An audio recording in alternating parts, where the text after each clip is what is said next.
Да, во утринската нателма често ги актуализираме здравствените теми, особено кога се работи за грижата на најмалите, па тоа ќе го сториме и ова утро.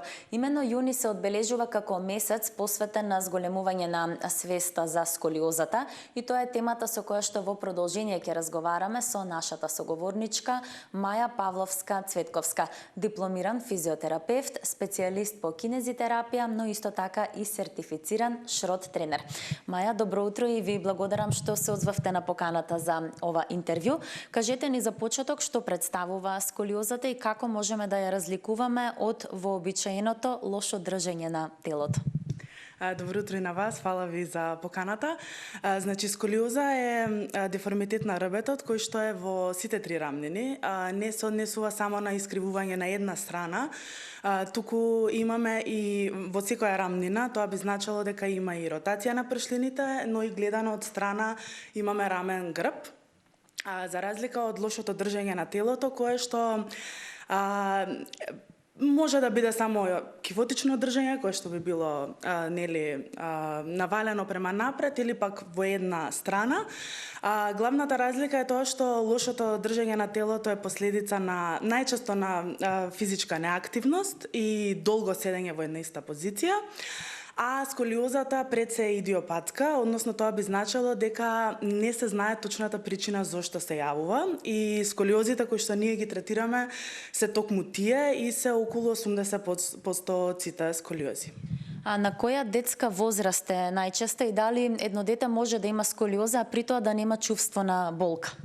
Апсолутно. Болката е нешто што многу ретко кој има, особено како последица на сколиозата. Сколиозата најчесто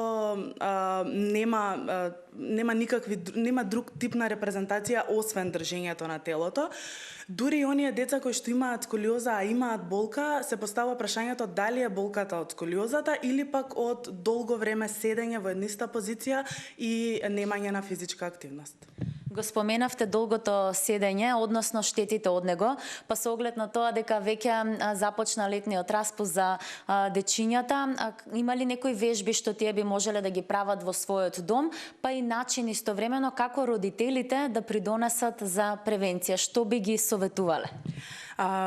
Тоа што е главно е да децата останат активни. Не е важно на каков начин, не е важно која е физичката активност кој што тие ќе ја изберат. Тоа што секогаш го даваме како совет е да детето избере физичка активност, пред се за да може да остане во активноста, односно да сака да го прави тоа што го да биде интересно, да биде тренинг кој што ќе може да биде одржлив подолг временски период, а не да се откаже брзо.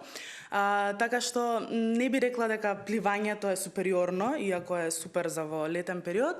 Важно е да се помине време надвор и во физичка активност, што апсолутно може да биде избрана дали од родителот, дали од детето. Качување карпи исто така е супер.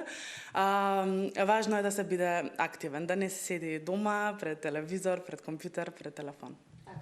Еве за крај на самиот овој утрински разговор, може ли да ни кажете кој е алармот условно кажано кај родителите, односно во кој момент треба тие да побараат стручна помош и каква е улогата на физиотерапевтите во справувањето со оваа појава?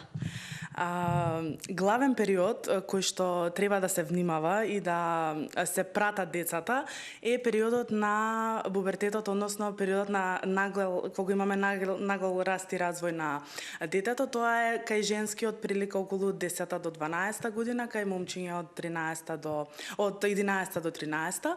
Тој период обично нагло имаме извишување и доколку има сколиоза може да се влоши, доколку нема во овој период може да настане.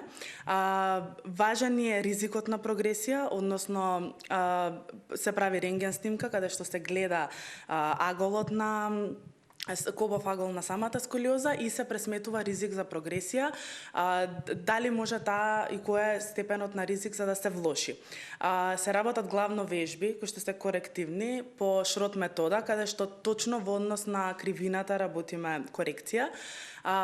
Кривината може да е 1, 2, може и да се 3 и соодветно на тоа се даваат, повторно ќе кажам, тродимензионални вежби, каде што правиме корекција во сите три рамнини и го вклучуваме и дишењето, кое што е во шрот вежбите голем дел од корекцијата, каде што буквално се учи како да правиме корекција и со дишењето, и понатака следува програма за вежби дома, кои што во домашни услови може да се направа, да се коригираат, за да се следи програмата, бидејќи ова не е процес кој што завршува за еден месец, е нешто што трае.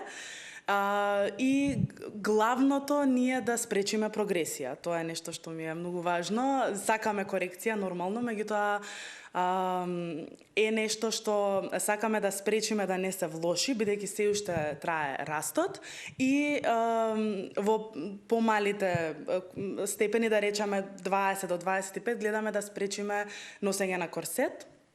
Но во некои случаи се препорачува и тоа, па главното ние да спречиме прогрес, меѓутоа да не дојде и до операција. Тоа е кај големите кривини и тоа е многу ретко, меѓутоа во периодот на раст и развој, да речеме до 18 до 21 година, ова ни е клучно.